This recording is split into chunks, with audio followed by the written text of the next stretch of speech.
Olá, pessoal, boa tarde, tudo bem com todos, com todas? Conforme eu combinei em sala de aula, vou fazer um breve resumo, trazendo os pontos principais já tratados sobre procedimento administrativo tributário.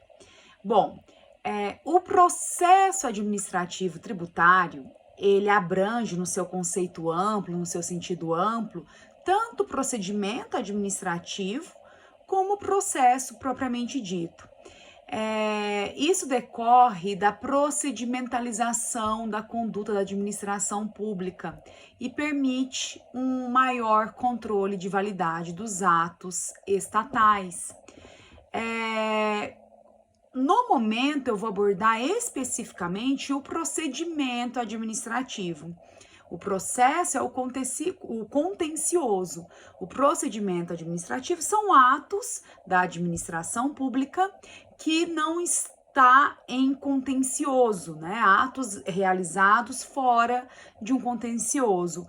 Um conceito mais assim tecnicamente correto é que o procedimento administrativo consiste em uma série de atos que decorrem da manifestação unilateral de vontade do Estado, sem contencioso, dentro dos limites legais de atribuições. Nós temos, então, procedimento de fiscalização, procedimento preparatório para lançamento, procedimento de reconhecimento de imunidade, de isenção, procedimento de suspensão dessa imunidade, dessa isenção, procedimento para concessão do direito de parcelamento, de moratória, remissão, dentre outros procedimentos.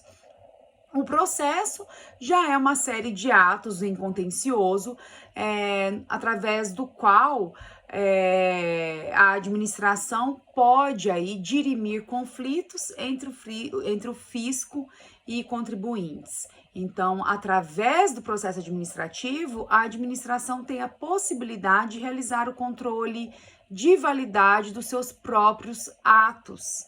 O principal processo que nós temos é o de impugnação do lançamento tributário, mas isso a gente trata em um outro momento aí.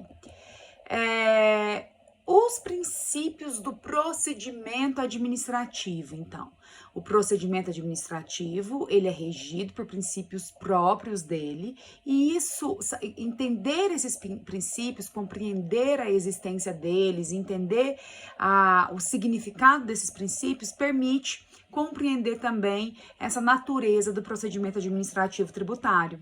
O primeiro princípio que eu cito é o princípio da oficialidade, que significa que, em regra, a Fazenda Pública, ela age de ofício. Aliás, é um dever dela agir de ofício, por isso que a gente fala princípio da oficialidade.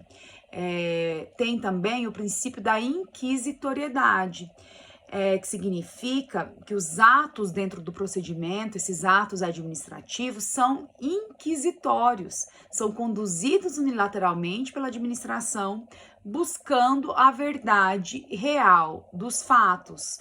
Temos também o princípio da subordinação hierárquica. Aqui no procedimento administrativo tributário, diferente de lá no processo administrativo tributário, nós temos subordinação hierárquica.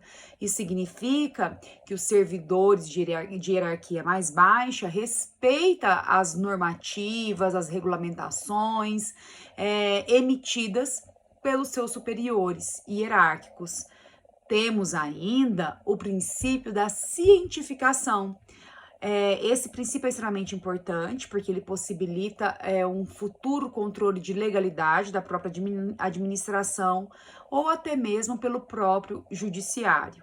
A gente tem a importância, né, dos atos administrativos tributários serem todos documentados e ser dada a ciência a esse administrado desses atos permite que esse administrado possa realizar o controle de validade, seja no âmbito da própria administração, como também no âmbito do Poder Judiciário. Nós temos ainda um quinto princípio, o princípio da busca pela verdade material ou real. Esse princípio ele é intimamente relacionado com o princípio da legalidade que rege os atos administrativos tributários. A busca da verdade material e da busca real da situação jurídico-tributária tem relação com o fato do direito tributário ser uma obrigação ex lege, decorre de lei, de modo que tem que ser verificado ali se ocorreu, verificada a ocorrência da subsunção do fato à norma. Isso é de extrema